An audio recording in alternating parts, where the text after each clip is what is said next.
Hill. Mr. Speaker, news is breaking today that Brookfield Asset Management, a multi-tentacled everything corporation that's chaired by Mark Carbon Tax Carney, will be moving its head office out of Canada.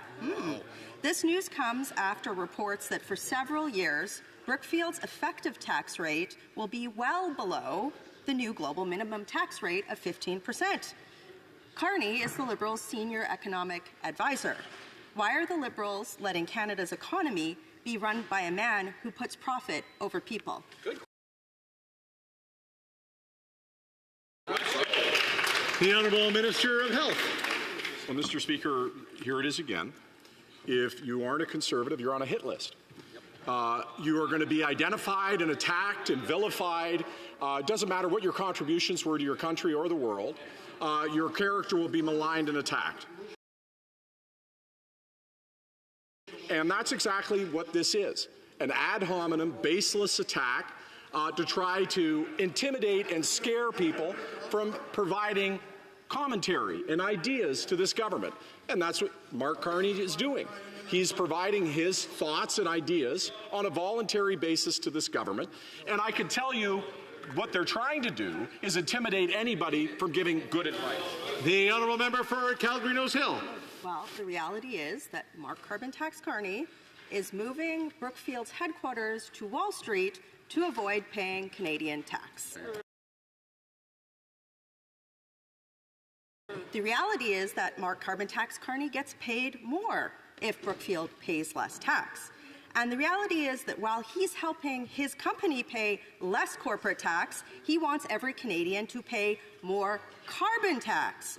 Why are the Liberals letting Canada's economy, again, be run by a man who clearly puts profit over people? The Honourable Minister.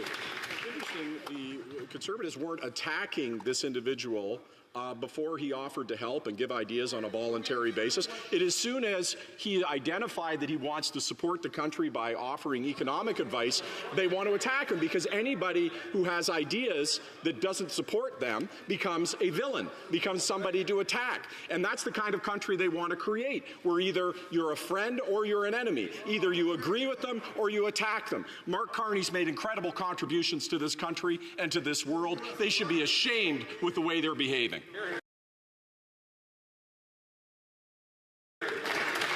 The Honourable Member for Leeds, Grenville, Thousand Islands, Rideau Lakes. Carbon Tax Carney is this Prime Minister's top economic advisor, and he's moving his trillion-dollar international investment firm out of Canada and to another country. Carbon Tax Carney will now be advising this Liberal Prime Minister from Wall Street. These two economic vandals have quadrupled the carbon tax on Canadians, while Carbon Tax Carney's jet-setting off to New York City. It's profits over people, while the Prime Minister exempts Carbon Tax Carney from Canada's conflict of interest laws. So why is the Prime Minister exempting now conflict of interest Carney from ethics laws while he operates his company from Wall Street?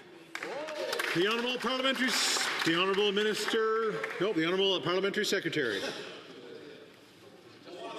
Okay, the Honourable Minister. Well, it's clear that that member, from reading his statement, has spent his day trying to malign the character of a good Canadian. I can tell you that I'm not reading notes right now because I spent my morning working on pharmacare and dental care and trying to connect care to people. And I should wonder if he would go and say to his constituents, you know what I did today? I attacked the character of a wonderful Canadian. I spent my morning thinking of ways to come up with slogans and attack lines to somebody who served his country in the world. That's not how I spent my morning. I spent my morning thinking about Canadians.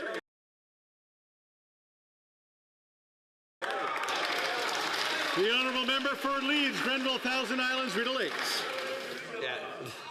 That minister and his government spent their morning making life more unaffordable for Canadians, sending record numbers of Canadians to line up at food banks, doubling mortgages, doubling rents. That's the record of this Liberal government, and that failure of a health minister with records number of Canadians who don't have a doctor. And this exemplary Canadian that they claim in conflict of interest, Carbon Tax Carney, let's talk about what he did since he got that job. He got Brookfield into negotiations for 10 billion Canadian tax dollars. His credit card company, Stripe, is now gouging Canadian small businesses, and he's been exposed for lobbying illegally UK ministers in the heat pump hustle. It's unacceptable. What can we have a carbon?